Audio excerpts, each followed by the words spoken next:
Innal hamdalillah nahmaduhu wa nasta'inuhu wa nastaghfiruh wa na'udzu billahi min shururi anfusina wa min sayyiati a'malina may yahdihillahu fala mudhillalah wa may yudlilhu fala hadiyalah.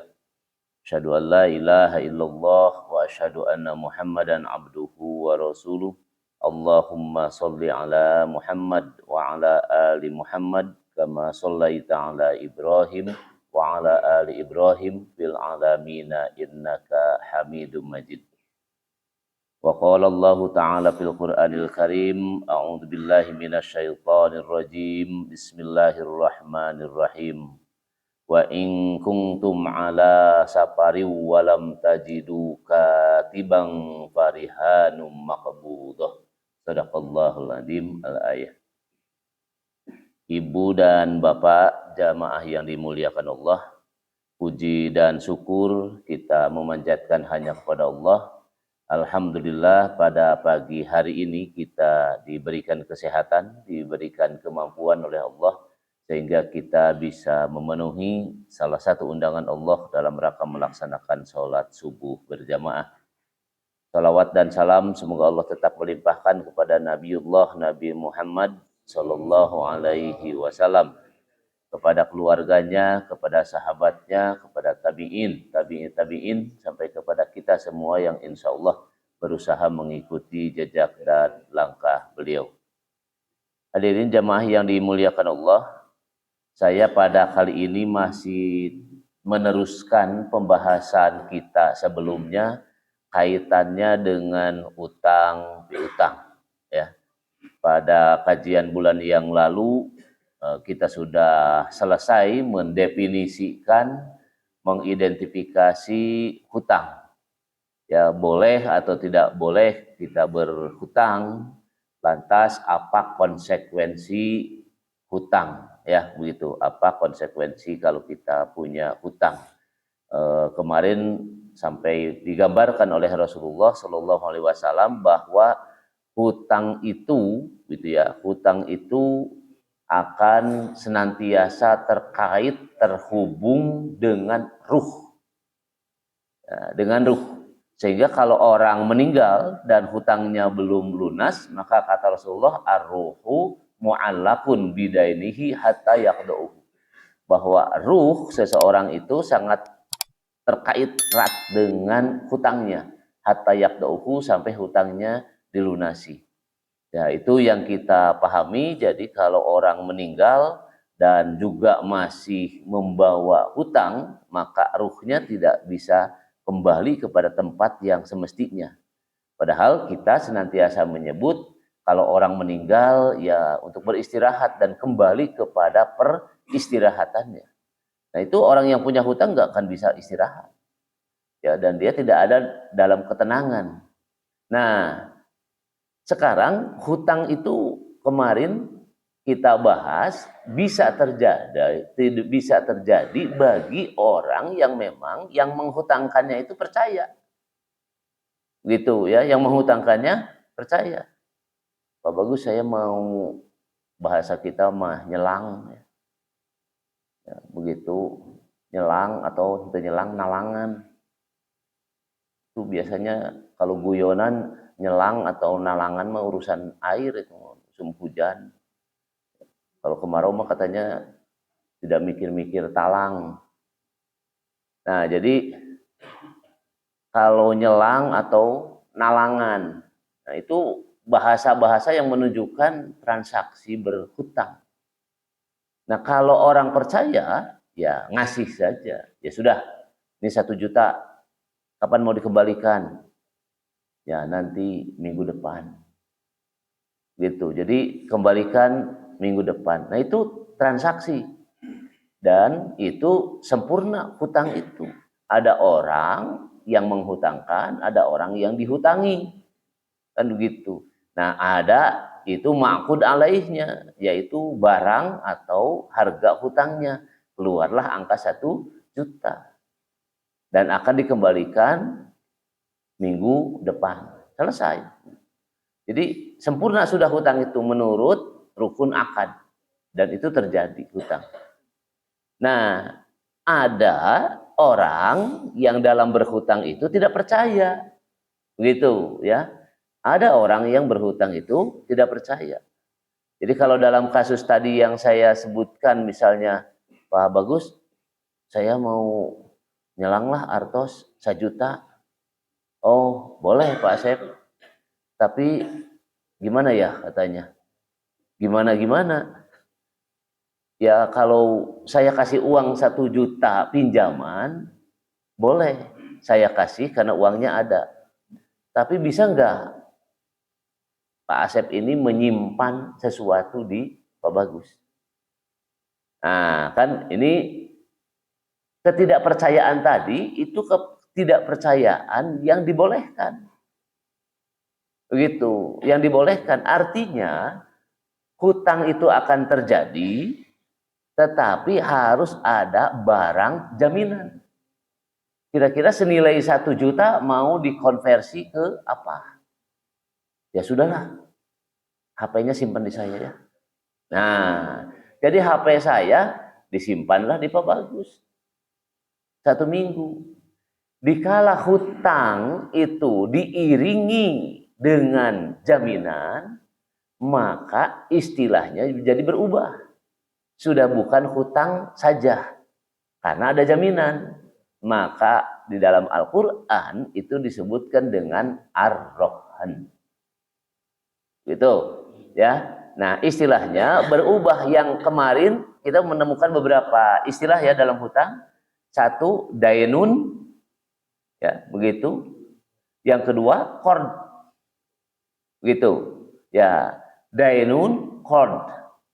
Nah, itu yang kaitannya dengan materi atau harta yang relatif besar. Ya, kalau dainun itu hutang biasanya lebih kepada kecenderungannya alat transaksi. Salah satunya adalah uang. Nah, tapi kalau qard itu belum tentu uang saja, mungkin barang-barang yang lain. Nah, atau istilah lain dalam Al-Quran, qardul hasan. Nah, itu pinjam meminjam. Ada level barang-barang yang kecil yang kemarin kita bahas itu semacam alat-alat rumah tangga, minjem palu, namut bedog, kalau bapak-bapak minjem ragaji, nah, gitu. Anu kadang-kala eta teh asal lebar dibalikeun di kanu gaduh nanti. Nah, kan? Nah, amun ibu-ibu minjem serok, minjem cukil, aya piring, apa buis piring di antar tetangga. Nah, kalau itu meminjam barang yang kayak gitu, para ulama lebih kepada ariyah. Nah, jadi ada beberapa istilah yang memang berkembang begitu di dalam pinjam meminjam itu. Nah, dikala pinjam meminjam tadi didasari dengan ketidakpercayaan atau untuk menumbuhkan sebuah kepercayaan, maka ditahanlah barang. Gitu. Ditahanlah sesuatu. Maka namanya berubah menjadi ar-rohnu atau rohan. Nah, rohan atau ar-rohnu dalam bahasa kita itu lebih familiar disebut dengan gade. Begitu, gade ini. Jadi basicnya gade itu adalah hutang. Ya, basicnya gade menggade itu adalah hutang. Nah, ini kembali dasar hukumnya kepada Al-Qur'an surat Al-Baqarah.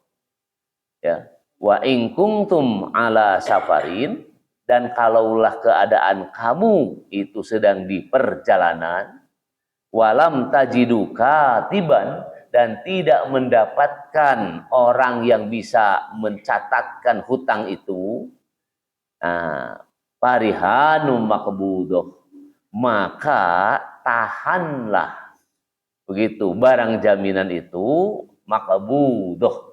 Nah, sebagai sebuah transaksi yang harus dipenuhi ya sampai kepada tadi begitu, karena ayat sebelumnya itu menyebutkan ila ajalim musamma ya ayyuhalladzina amanu idza tadayantum bidainin ila ajalim musamma faktubuh, tulis begitu.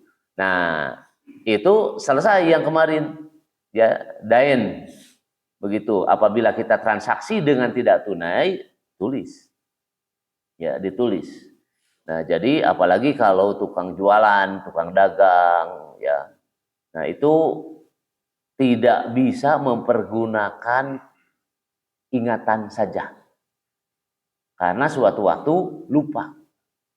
Nah, itu ada ditulis. Maka tulisan itu kalau dalam aspek lain, dalam aspek hukum itu disebutnya al-bayyinah. Al-bayyinah itu menjadi barang bukti. Nah, jadi kemana-mana nanti. Begitu, kemana-mana. Nah, oleh karena itu, kalau ayat 282 menyebutkan transaksi berhutang dan menunjukkan berhutang itu adalah hukumnya boleh, tetapi hutang piutang itu harus dicatat. Nah, dan jika tidak ada pencatatan, begitu, maka tahanlah barang jaminan. Selesai, begitu. Nah, cuma istilahnya dengan mengambil dan menahan barang jaminan itu disebutnya adalah ar-rohnu atau gadai menggadai. Nah, jadi awalnya begitu. Nah, Al-Baqarah 283 kalau kita lihat dari sababun nuzul itu memang kejadiannya bukan kepada orang lain, kejadiannya kepada Rasulullah langsung. Jadi Rasulullah pulang dari medan perang dengan para sahabat, begitu, ya habis bekal di jalan itu. Rasulullah itu kehabisan bekal di jalan. Nah, karena di jalan, ya minjem kepada orang yang dilewati. Nah, orang yang dilewati ya nggak tahu siapa yang minjem, nggak kenal. Begitu. Nah, untuk menumbuhkan kepercayaan, maka orang yang meminjam itu meminta jaminan. Boleh Anda, ya pada waktu itu Rasulullah bahan makanan. Karena kehabisan bekal di jalan dengan para sahabat, berhenti di sebuah tempat, ada orang dan dalam riwayat disebutkan itu orang Yahudi. Nah, orang Yahudi mah nggak tahu saha Muhammad, saha yang lain. Pokoknya mah hutang pihutang. Nah, artinya dia ngasih. Begitu, ngasih. Tapi Rasulullah diminta menyimpan jaminan. Nah, yang dijaminkannya itu adalah baju besi perangnya. Disimpan rompi baju perangnya Rasulullah disimpan di orang Yahudi. Nah, lantas Rasulullah mendapatkan sesuatu itu. Nah, dan nanti Rasulullah mengutus para sahabat untuk menebus bajunya lagi. Udah selesai hutang piutang. Nah, itu yang begitu itu rohan itu. Gade menggade. Nah, ini adalah sababun nuzul. Nah, zaman sekarang dalam kehidupan kita, nah tidak selamanya ingkungtum ala safarin itu di perjalanan. Ya, tetapi yang terjadi adalah proses kebutuhan. Ya, proses kebutuhan hidup yang memang harus dipenuhi. Begitu ya. Nah, ilatnya itu. Ya, kalau safarnya itu bukan ilat. Nah, tapi ilatnya itu adalah kebutuhan. Begitu ya.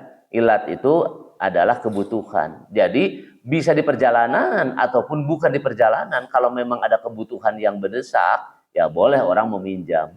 Dan orang boleh juga melakukan sesuatu, menahan harta atau barangnya sebagai jaminan. Nah, Ibu dan Bapak yang saya hormati, oleh karena itu secara etimologi, secara bahasa ar-rohan itu berarti itu as-subut, ya, wa'al dawam. Ya, subut itu menetapkan, tetap, kekal. Ya, atau al-habsu wal al-luzum, yaitu pengekangan dan keharusan. Artinya ya kamu kalau nyimpan sesuatu boleh saya kasih pinjaman. Kalau tidak ada jaminan, mual. Ya orang boleh begitu. Ya mualah. Nah, kemarin kita sudah sampai ke bahasa lokal ya, jangel. Nah, kemarin sudah jangel, kan begitu. Nah, jadi kalau saya nginjem ke Pak Bagus, kata Pak Bagus, udah pada tahu di Randusari, Pak Asep kalau ngutang hese mayar. Nah, kan begitu. Sehingga Pak Bagus menaikkan. Begitu. Syaratnya boleh Pak Asep dipinjemin sama saya 1 juta. Tapi tadi handphone Bapak simpen di Abdi. Nah, karena saya butuh, saya jalani. Nah, itu namanya asubut. Tetap ya. Atau tadi al-habsu. Itu. Sesuatu yang memang pengekangan, dikekang, artinya ditahan menjadi sebuah keharusan. Nah, itu rohan, artinya secara bahasa begitu. Nah, secara terminologi, bahwa ulama Malikiyah itu menyebutkan syai'un, ya, matmulun yukhadu min malakihi, nah tusaqan bihi fi dainil azmi. Jadi harta yang dijadikan oleh si pemilik harta itu sebagai jaminan utang dan bersifat mengikat. Jadi si utang itu ya bersifat mengikat terhadap pinjaman itu. Nah, ini kalau naik derajatnya dalam kehidupan kita ke institusi keuangan, ke bank dan sebagainya, ya sudah menjadi sesuatu yang ilahar, ya, yang lazim. Ya, jadi kalau kita perlu pembiayaan, kalau ke bank syariah, itu sebenarnya secara hukum dalam bank syariah tidak ada jaminan. Begitu. Kenapa? Karena muncul dari sebuah kepercayaan. Kecuali transaksinya rohan tadi. Tapi kalau banknya bank konvensional, bank umum, itu pasti ada jaminan. Begitu. Semuanya pembiayaan atau kreditnya itu ada jaminan. Bisa sertifikat rumah, ya sertifikat tanah, ya. Kalau bagi pegawai ditahannya SK pengangkatan dan sebagainya, itu semuanya adalah barang-barang jaminan. Nah, sehingga seseorang bisa diberikan fasilitas pinjaman dari bank. Hampir begitu. Nah, itu pada dasarnya boleh-boleh saja. Bahkan zaman sekarang kita mendapatkan lembaga resmi. Begitu. Kalau Rasul dalam kasus ini minjem kepada perorangan, orang Yahudi itu. Nah, kalau kita sekarang sudah menjadi sebuah lembaga, sehingga ada yang disebut dengan pegadaian. Apa simbol atau ininya? Menyelesaikan masalah tanpa masalah. Walaupun ujungnya kadangkala bermasalah. Ya, jadi ya itu pegadaian begitu ya. Nah, pegadaian itu di luar bank yang konvensional. Karena di dalam bank konvensional tidak boleh ada transaksi penahanan barang dalam bentuk barang-barang besar. Ya, undang-undangnya tidak mengizinkan. Tapi kalau di bank syariah itu diizinkan. Sehingga ada muncul sebuah produk gade emas. Begitu produknya. Nah, itu rohan gade. Nah, Ibu dan Bapak yang saya hormati, jadi menjadikan materi atau barang tadi sebagai jaminan utang, ya. Begitu. Yang dapat dijadikan pembayar utang jika orang yang berutang tidak bisa membayar utang. Nah, ini persoalannya. Begitu. Orang berhutang khawatirnya tidak bisa bayar hutang. Kalau tidak bisa bayar hutang, maka jaminan tadi itu akan menjadi pembayar hutang. Begitu. Nah, nanti juga di lapangan itu ada beberapa perjalanan proses yang memang dijalani. Salah satunya adalah taksasi biasanya, ya. Jadi tidak mungkin kalau saya minjam 1 juta tadi ke Pak Bagus, jaminan sayanya di bawah 1 juta. Pasti handphone sayanya 2 juta. Begitu. Nah, kalau handphone sayanya 500.000 nggak akan mau juga Pak Bagus. Begitu. Nah, bank juga begitu. Ya, bank juga begitu. Atau mungkin perorangan juga pasti akan melihat ke arah itu. Kenapa? Karena barang jaminan tadi dikala hutang ila ajalim musamma pada waktu yang ditentukannya tidak bisa dibayar, maka barang itu bisa dijual untuk membayar hutang. Begitu. Nah, nanti ini yang harus diberesin di belakangnya itu supaya tidak terjebak kepada masalah riba. Begitu ya. Jadi kalau hutang 1 juta, saya nyimpen handphone yang harga 2 juta, nanti kalau dijual rusuh-rusuhnya begitu, terburu-buru ngejualnya, laku misalnya 1.700.000, 1.500.000. Nah, berarti masih ada kelebihan dari utang saya yang hanya 1 juta. Bagaimana menyelesaikan itu? Nah, itu nanti kita bahas. Nah, berikutnya adalah hadis dari Rasulullah Shallallahu Alaihi Wasallam. Anna Rasulullah Shallallahu Alaihi Wasallam ishtaro minal Yahudi ta'aman ruknatan dar'an min hadidin. Nah, ini yang saya sebutkan tadi, rawahu al-Bukhari wa Muslim. Rasulullah SAW membeli makanan dari seorang Yahudi dengan menjadikan baju besi sebagai barang jaminan. Nah, ini ada dua versi. Jadi kalau Bapak dan Ibu membuka-buka sababun nuzul wa in kuntum ala safarin, nah di yang perjalanan itu adalah meminjam. Orang Yahudi tidak percaya. Nah, kalau dalam teks hadis ini bahasanya adalah Rasulullah SAW ishtaro yastari, itu membeli. Ya, kalau membeli dengan tidak cash namanya ngutang teh sama. Jadi di apa itu? Di review saja begitu bahasanya. Ya, kalau dalam bahasa hadisnya itu Rasulullah membeli. Jadi di tengah perjalanan tadi, nah, kekurangan pembekalan, mau membeli tidak punya uang, maka mengambil barang begitu ya, makanan tadi untuk bekal di perjalanan dengan para sahabat, lantas Rasulullah menyimpan baju besinya. Saya rasa sama saja, tidak ada pertentangan bahasa yang bisa kita pahami. Ya, jadi meminjam ya itu adalah kata lain kalau dari hadis ini Rasulullah membeli tetapi tidak ada uang. Begitu ya, tidak ada alat tukar. Maka Rasulullah menjaminkan baju besinya ini ya, dar'an min hadid. Nah, jadi disimpan. Akhirnya orang Yahudi memberikan sesuatu dengan mengambil jaminan baju besinya. Jadi ini selesai dasar hukumnya, artinya memang bisa terjadi semacam itu. Nah, Ibu dan Bapak, bagaimana tadi rukun dan syarat rohan? Ini yang harus dipenuhi. Pertama, orang yang berakad dalam rohan itu orang yang menggadaikan, ya, dan al-murtahin orang yang menerima gadai. Jadi rohin itu adalah orang yang menggadaikan, murtahin orang yang menerima gadai. Syaratnya mereka cakap bertindak di muka hukum, balig, berakal sehat. Nah, ini saya tidak akan bahas lagi karena hampir sama dari mulai transaksi-transaksi yang sudah kita bahas dari awal, ya. Nah, ini cakap di muka hukum, artinya orang itu ngerti, paham. Begitu ya, untuk melakukan sesuatu tindakan hukum. Yang kedua, adanya sigot. Sigot itu lafadz ijab qabul. Lafadz dalam sigot tidak boleh dikaitkan dengan syarat tertentu. Ya, transaksi saja murni. Begitu.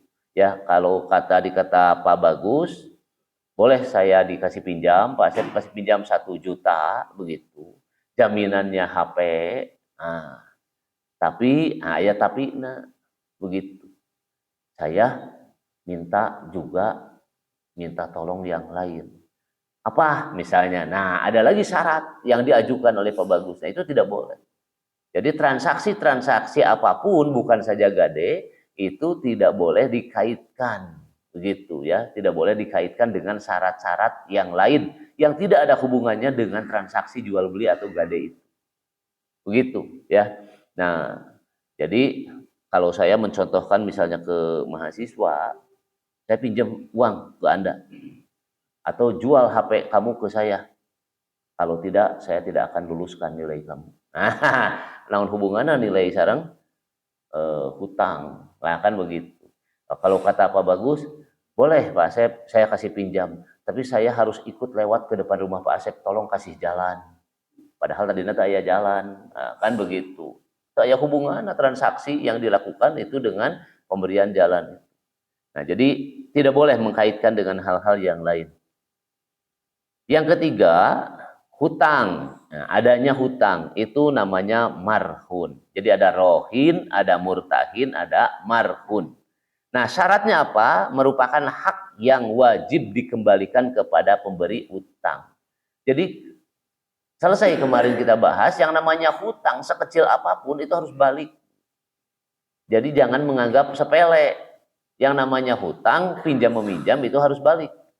Ya tadi kata saya itu, ibu-ibu kadangkala piring, bapak-bapak aya palu, aya gegep, gitu, aya obeng, aya judul nanamut, tapi tera diuihkeun. Ya itu tidak bisa itu. Yang namanya barang yang transaksinya berhutang itu tetap harus kembali. Yang kedua, utang boleh dilunasi dengan jaminan. Nah, tadi kalau tidak bisa bayar, saya 1 juta kepada Pak Bagus, maka jaminannya itu adalah handphone. Maka handphone menjadi jaminan. Tetapi tadi handphonenya itu kalau dia lepas, begitu kepada Pak Bagus, itu harus ditaksir harga handphone terakhir jadi berapa. Kan begitu. Harga handphone 2 juta pasti menyusut. Ya, bisa saja barang elektronik itu saya transaksinya 1 minggu. Dalam 1 minggu penyusutan handphonenya bisa tinggi kalau elektronik. Kan begitu. Nah, jadi ini yang harus dihitung. Nah, ketiga, utang itu jelas dan tertentu. Begitu ya, utang itu jelas dan tertentu. Jadi kalau berhutang berapa? 1 juta, jelas. Begitu. Barang jaminannya apa? Handphone. Handphone waktu itu ditaksir berapa? 2 juta. Sudah. Begitu minjam 1 juta, handphonenya harga 2 juta. Nah, 1 minggu begitu tidak bisa bayar dan diselesaikan dengan menjual handphone, maka handphonenya sudah turun 250.000. Berarti harga handphonenya sudah tinggal 1.750.000. Pinjamannya berapa? 1 juta. Berarti 750-nya kembalikan ke saya. Begitu. Jadi semuanya harus tertib dan tertentu. Kenapa? Untuk mengukur itu. Ya, jadi jangan sampai transaksi berhutang itu minjam ya ini berapa? Ah, sabarahaun lah pokoknya mah minjam sakitu saya mau perluna sakitu lah. Nah, itu nanti akan mengaburkan penyelesaian masalah. Itu. Jadi harus ada ukurannya. Keempat, harta yang dijadikan jaminan almarhum, nah itu syaratnya barang jaminan itu boleh dijual dan nilainya seimbang dengan utang. Nah ini bahasa seimbang. Kalau minjam 1 juta, barang handphonenya harga 1 juta. Biasanya orang jarang mau untuk waktu yang ditentukan tadi. Kenapa? Karena handphonenya bisa nyusut. Nanti kalau barangnya handphonenya 1 juta, begitu 1 minggu atau 2 minggu dijual lagi cuma 750. Yang menghutangkan tidak mau, artinya terkurup. Begitu. Makanya taksasi itu pasti biasanya lebih tinggi. Begitu. Ya, lebih tinggi. Kalau minjam ke bank 300 juta, nah, yang digadaikan adalah sertifikat tanah dan rumah, pasti nilainya itu bisa mencapai 500 juta. Begitu. Nah, itu seimbang ya, seimbangnya dalam pengertian harusnya tadi ke hutang dan hutang. Gak apa-apa, pasti mereka mencari aman yang lebih seimbangnya itu. Nah, tapi dalam penjualannya nanti harus diselesaikan. Barang jaminan itu berharga dan boleh dimanfaatkan. Artinya barang jaminan itu pasti sesuatu yang bernilai, yang ada harganya, ya bisa dimanfaatkan. Ya, maaf misalnya minjemna 1 miliar. Jaminannya batu ali. Begitu. Batu ali itu susah Pak ditaksir. Kata pehobi, batu ali ini bisa 2 miliar. Sebab dia aya urat naon gitu. Tapi kalau bagi kita yang bukan ahli, batu ali gogoletakan gitu. Manfaatnya nggak kelihatan juga. Selain aksesoris dina curug. Kan begitu. Dijual kayak riweuh geuning jual lagi ke sah. Nah, kan begitu. Atau misalnya barang-barang yang dianggap keramat, kuno, begitu dan sebagainya, sehingga yang ngerti itu hanya orang-orang tertentu saja. Nah itu sulit itu. Jadi menurut ulama fikih, jaminan-jaminan itu harus yang bermanfaat, yang jelas, tidak boleh yang kayak gitu. Ya, yang tidak umum lah gitu, yang tidak umum. Nah, berikutnya adalah barang jaminan itu milik yang sah. Ya, ieu sok lieur di urang. barang batur menang ngarental digadekeun deui. Jadi berarti bukan punya dia barang itu. Jadi yang digadaikan itu harus milkut tam, milik yang sempurna, artinya miliknya dia. Kalau saya menggadaikan handphone kepada Pak Bagus, ya memang handphonenya punya saya. Jangan-jangan nanti misalnya kata Pak Bagus, sudahlah handphone Pak Asep simpan di saya sebagai jaminan. Kata saya, boleh. Begitu handphonenya dipegang oleh Pak Bagus, datang oleh Pak Mas Pudin. Pak Bagus, itu handphone saya, nah di Pak Bagus. Pak Asep ngejaminkan ke saya, harus. Nah itu ayah gitu, ayah. Ya, sering terjadi. Minjem motor, saya ke Pak Herdisku, saya gadekeun. Itu sering di jalan ditewak sama yang punya. Ini motor saya kenapa ada? Loh saya mah ngegade itu Pak belit itu. Jadi nggak boleh. Ya harus milik murni dari pemiliknya yang resmi. Nah, itu bukan dengan hak orang lain. Ya, jadi harus milik yang utuh, milik yang sempurna. Barang jaminan itu boleh diserahkan baik materinya maupun manfaatnya. Gitu ya, baik materinya ataupun manfaatnya. Nah, itu boleh terutama kalau ya surat-surat. Ya kalau motor kadang-kala motornya begitu. Ya, atau misalnya tadi manfaatnya yang bisa diambil dari barang itu. Nah, sedangkan ulama Hanafiyah ya ini berpendapat bahwa rukun roken hanya ijab dan qabul. Di samping itu sempurna dan mengikatnya akad rohon, maka diperlukan adanya penguasaan barang oleh pemberi hutang, sedangkan yang lainnya menurut Hafiyah termasuk pada syarat bukan kepada rukun. Jadi ini senantiasa ada perbedaan kalau kita mengkaji fikih itu antara Maliki, Hanafi, biasanya Imam Maliki, Imam Hanafi agak sama begitu. Ya, tapi kalau Imam Syafi'i, Imam Hanafi yang senantiasa beda. Begitu.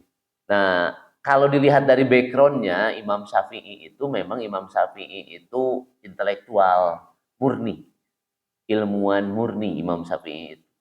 Jadi dia tidak pernah berdagang bertransaksi Imam Syafi'i. Sehingga dia ketat begitu, tartib.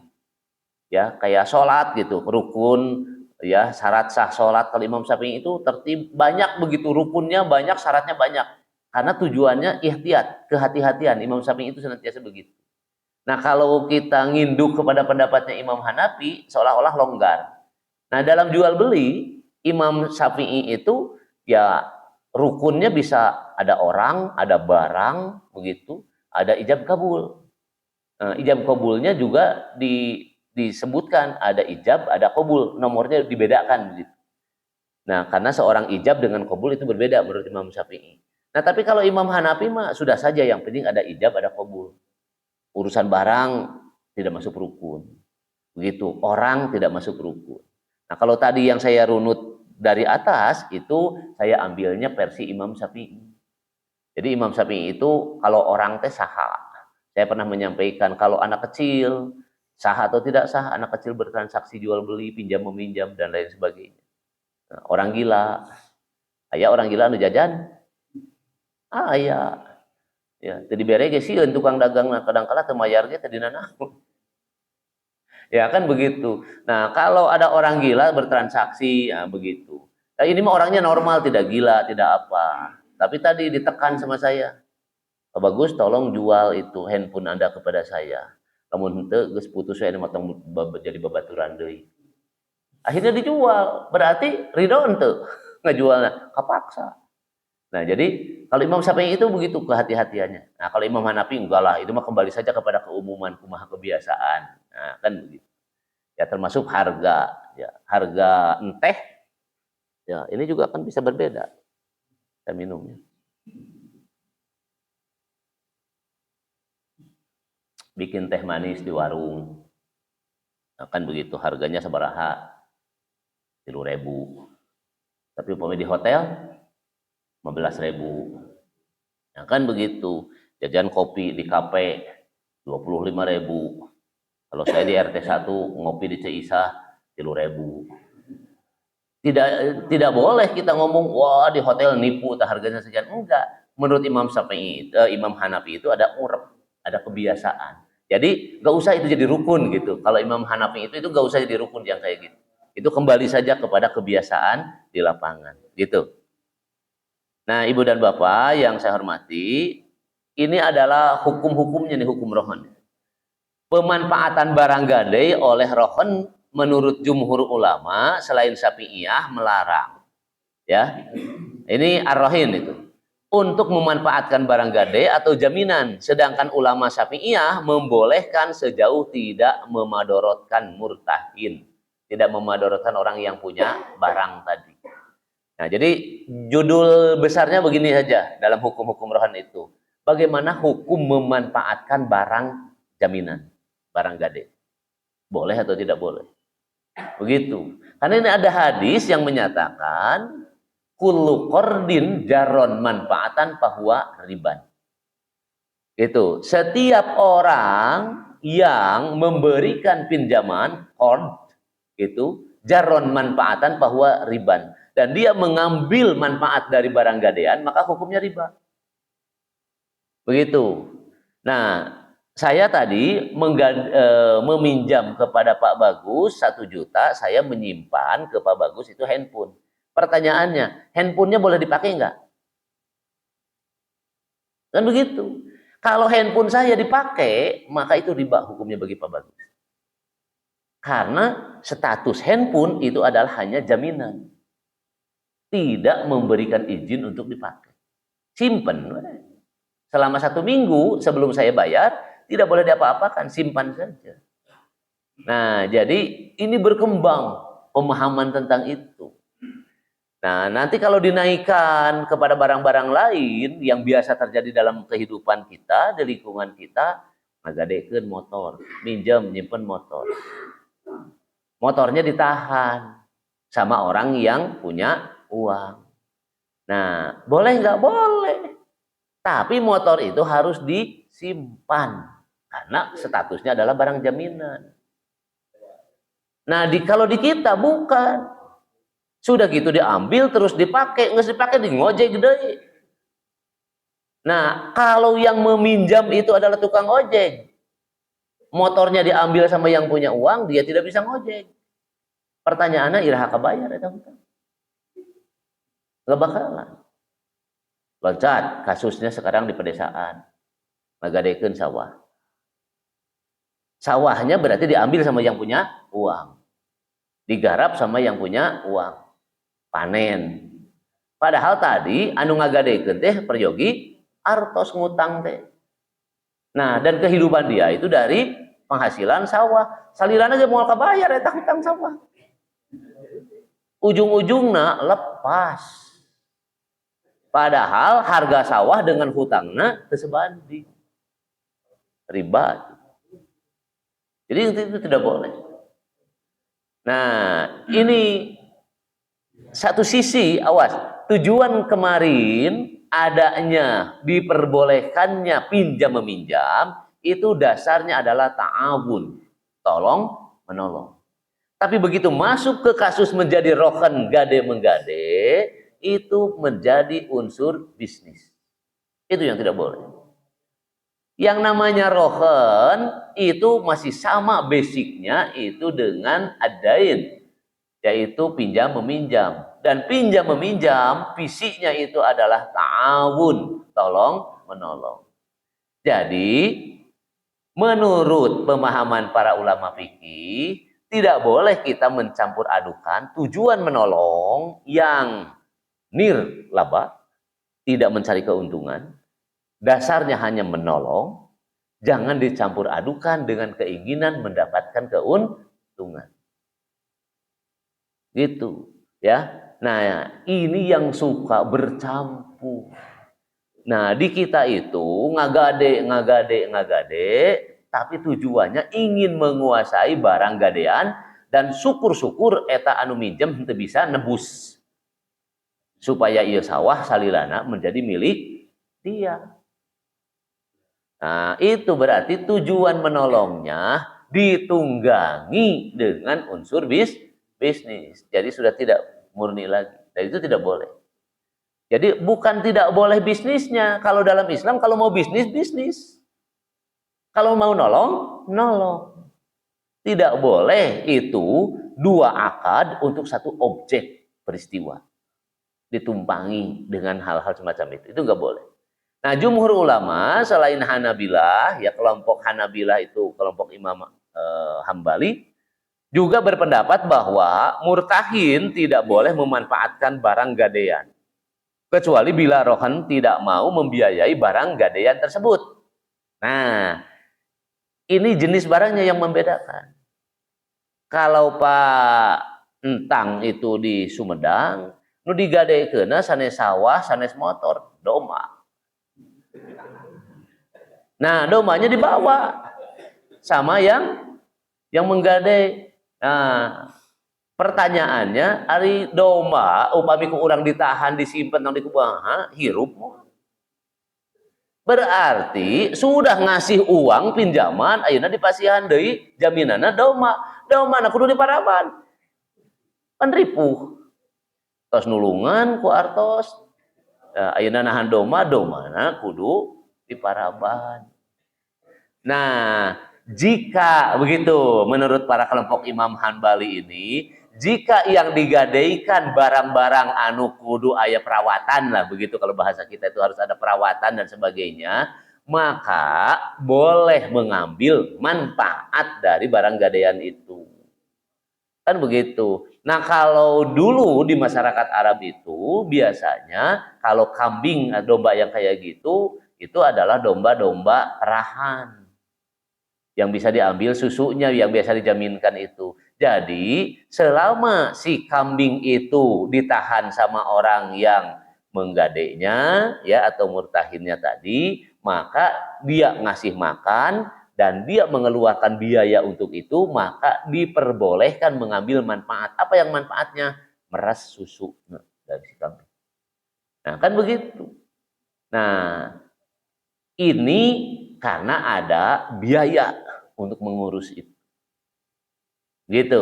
Jadi tidak boleh mengambil dari nilai hutangnya. Manfaat itu dari nilai hutangnya tidak boleh. Tetapi boleh mengambil kalau ada pembiayaan untuk merawat atau maintenance-nya itu. Nah, jadi begitu. Nah, menurut Syafi'iyah, bila barang gadai, marhun, hilang, nah bagaimana? Tadi saya menjaminkan barang ke Pak Bagus, handphone. Handphonenya hilang. Begitu saya nebus, saya kembalikan uang 1 juta hutang saya, handphonenya mana? Handphonenya hilang. Nah, ini gimana penyelesaian? Nah, kan begitu. Nih, menurut Syafi'iyah itu penguasaan murtahin, maka murtahin tidak wajib menggantinya. Jika hilangnya itu di luar praduga dan sebagainya, dan yang hilang juga bukan satu-satunya handphone saya misalnya, termasuk handphone dianya juga hilang dan sebagainya, berarti dalam bahasa kita itu adalah force majeure. Begitu. Ya, saya tidak bisa nuntut kepada Pak Bagus mengembalikan handphone itu. Begitu ya, karena hilang. Nah, tapi kalau hilangnya karena kecerobohan, Pak Bagus itu naon taledor. Nah, tidak amanah disimpenin atau ditahannya handphone, maka menurut kelompok Syafi'iyah ini Pak Bagus harus mengganti handphone itu kepada saya. Begitu. Jadi itu harus dilihat dulu kasusnya. Gitu. Nah, berbeda dengan kelompok Hanafiyah. Nah, kelompok Hanafiyah, kelompok madhab Imam Hanafi ini menyatakan bahwa murtahin yang memegang marhun menanggung resiko kerusakan atau kehilangan itu. Itu mah sudah resikonya dia. Kenapa? Karena berangkat dari ketidakpercayaan tadi. Minjam 1 juta, saya tidak dipercaya, saya simpen handphone. Begitu nanti saya bayar 1 juta, handphonenya harus ada, mau tidak mau. Kenapa? Karena dia yang minta untuk menahan handphone. Nah, kan harusnya tadi tidak ada penahanan barang, karena judulnya pinjam meminjam. Nah, karena tidak percaya, naik, ada penahanan jaminan.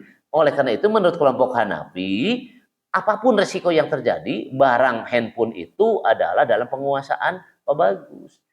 Ruksakna kedah digentosan, apalagi hilangnya. Karena dia awalnya yang meminta untuk menahan barang saya. Begitu. Nah, jadi ada beda lagi nih antara Syafi'i dengan Hanafi. Nah, jadi semacam itu. Nah, perjanjian pada gadai rohen pada dasarnya adalah akad utang piutang. Hanya saja dalam gadai ada jaminannya. Nah, apakah dalam gadai terdapat unsur riba? Bisa riba jika ada 3 kemungkinan. Nah, ini yang saya tadi, jangan sampai tolong menolong untuk mencari pahala, tapi nanti terjebak riba. Satu, apabila dalam akad gadai ditentukan bahwa rohin penggadai harus memberikan tambahan kepada murtahin ketika membayar utang. Nah, saya minjam 1 juta, tahan handphone, nanti dilunasan, terus dilunasan. Handphone dicanak deui Pak Asep mah 1 juta namanya anger we 1 juta begang duit teh. Nah, atau jadi 1,50 juta atau seminggu teh 1,100 juta, nah itu tidak boleh. Tetap saja uang transaksi itu 1 juta, pinjamannya 1 juta. Handphone balik dengan utuh, begitu. 2, apabila akad gadai ditentukan syarat-syarat, kemudian syarat tersebut dilaksanakan. Nah, tadi banyak syarat, harus itu, harus ini, yang tidak ada hubungannya dengan utang piutang yang 1 juta. Ketiga, apabila rohin tidak mampu membayar utang hingga waktu yang ditentukan, kemudian murtahin menjual. Nah, dengan tidak memberikan kelebihan harga marhun kepada rohin. Padahal uang atau hutang rohin lebih kecil nilainya dari marhun. Nah, itu yang tadi saya sebutkan. Misalnya, ya kalau gadainya motor, ditahanlah motor, hutangnya 17 juta, motornya diical laku 20 juta. Harus dikasihkan yang 3 jutanya itu. Upami diam-diam saja, api-api eueuh leuwihna dan sebagainya, gimana? Ya udahlah, motornya kan yang punya utang biasanya dia menyerah dalam kondisi ketidakberdayaan. Nyantoslah mangga ical we ku bapak sok motor abdina dijual. Atos we.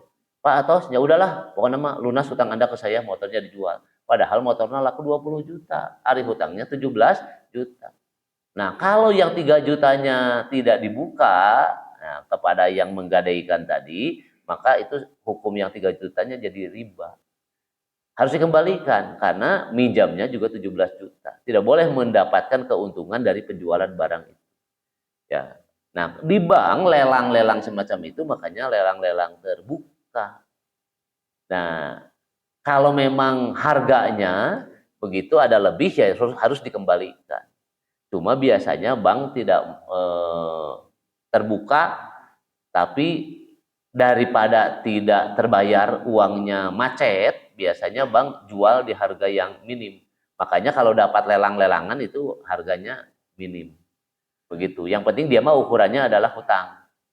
Begitu. Kalau tadi motor dijual, harga motornya 20 juta, hutangnya 17 juta. Ya sudah dia mah hutang dilelang saja seharga 17 juta. Yang penting mah hutang kembali. Nah, sebenarnya boleh-boleh saja begitu. Nah, tapi yang repot yang punya motor. Makanya dipersilahkan yang punya motor menjual terlebih dahulu punyanya dia kepada orang lain. Nah, tapi jangan sampai nanti kasus kedua muncul. Motornya dijual, hutangnya dibayar ke. Nah, itu juga yang suka. Makanya dalam dunia resmi yang perbankan, pegadaian, maka melelangnya dilakukan oleh mereka langsung, tidak oleh yang punya barang. Kenapa? Ya khawatirnya tadi, hutangnya akan dilunasi, barangnya dijual, tapi tidak bayar. Ya inilah namanya juga modal kepercayaan, amanah di dalam bertransaksi atau di dalam bermuamalah. Nah, Ibu dan Bapak yang saya hormati, ya kalau kita melihat kasus-kasus pegadaian di kita, dari sisi pemanfaatan barang, insya Allah itu sudah sesuai. Ya, sudah sesuai. Kalau yang lembaga, sehingga pegadaian itu harus punya gudang, ngagadekeun mobil, ngagadekeun motor, ngagadekeun TV. Saya punya teman dulu, orang Sulawesi atau orang Sumatera waktu itu. Kalau libur kuliah, dulu itu kan komputer gede.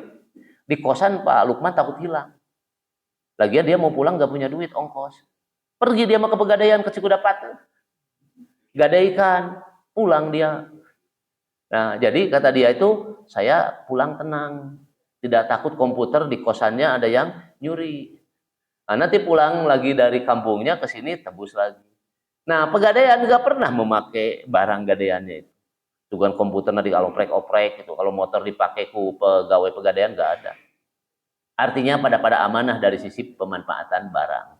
Yang repot itu kalau perorangan. Nah, ya banyak perorangan yang memanfaatkan barang-barang gadaian itu sehingga kadangkala berujung masalah. Nah, makanya kata Pegadaian begitu, kalau mau menggadaikan datang deh ke kami. Menyelesaikan masalah tanpa masalah. Katanya begitu, jargon bisnisnya kan begitu.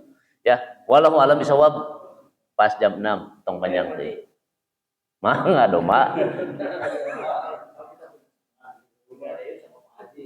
Tapi dijanjikan setiap panen mau ngasih sekian. Eta saha nu ngagarapna?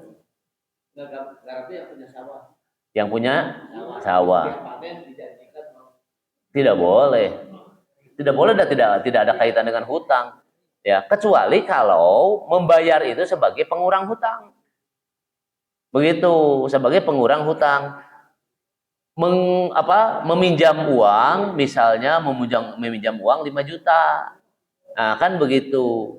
Nah, sawahnya tetap digarap sama yang punya sawah. Ya itu yang benar. Begitu. Cuma persoalannya, sawah itu yang ditahan harusnya suratnya. Kalau mau begitu. Nah, dulu orang tua kita itu tanah itu aya suratan. Kan itu persoalan kedua.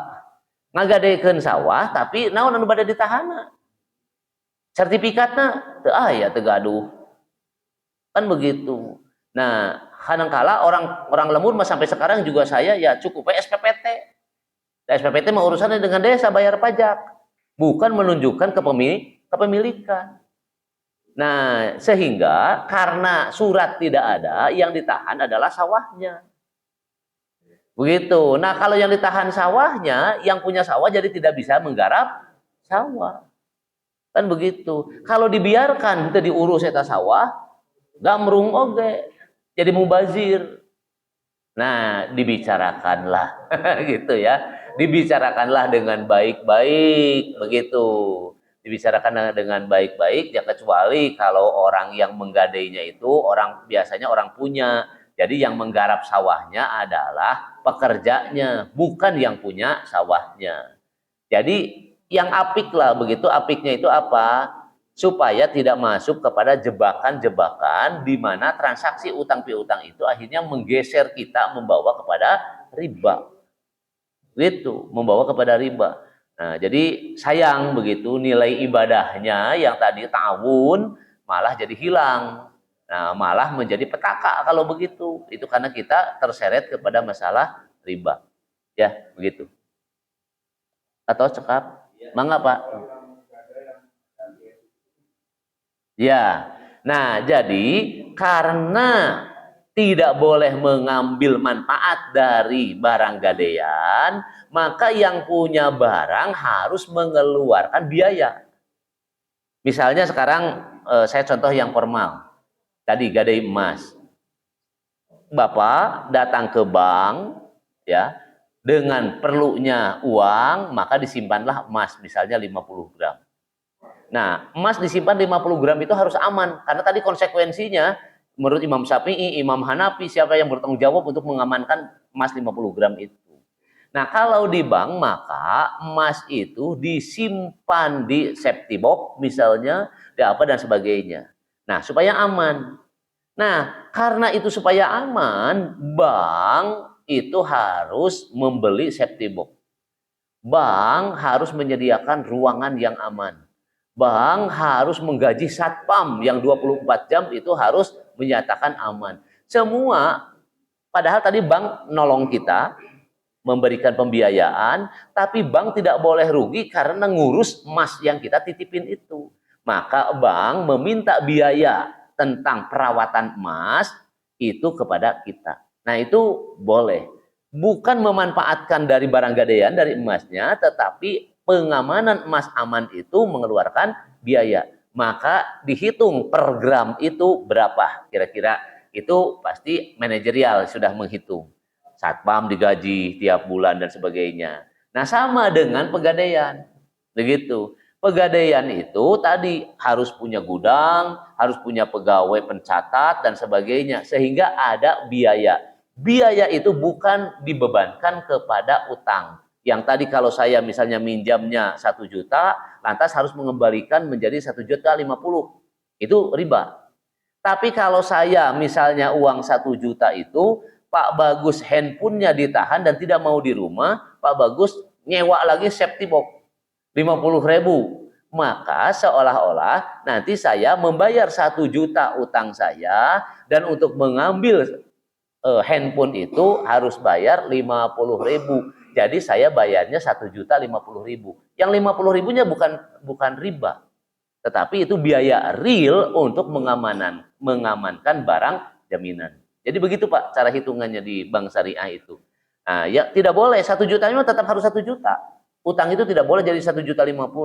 Tapi kalau kita mengeluarkan 1,50 juta, yang 50.000 itu adalah ongkos pengamanan barang, itu diperbolehkan karena itu akadnya menjadi ujroh, jadi jasa, ya gitu. Jadi boleh semacam itu, boleh.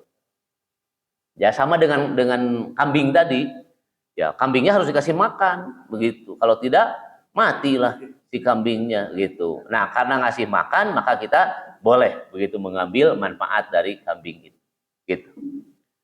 Atos ya, kalau sudah kita berdoa kepada Allah Subhanahu wa taala. Alhamdulillahirabbil alamin, hamdan yuwafi ni'amahu wa yukafi majidah. Ya Rabbana lakal hamdu kama yanbaghi li jalali wajhikal karim wa adimi sultanik. Allahumma ighfir lil mu'minina wal mu'minat wal muslimina wal muslimat al ahya'u minhum wal amwat bi rahmatika ya arhamar rahimin. Allahumma inna nas'aluka rizqan halalan thayyiban. Allahumma inna nas'aluka rizqan halalan thayyiban. Ya Allah, ya Rabbana, ya Karim, berikanlah kepada kami semua ikhtiar kami adalah rezeki yang halal yang menjadi tulang punggung kehidupan kami semua di dalam keluarga, ya Allah.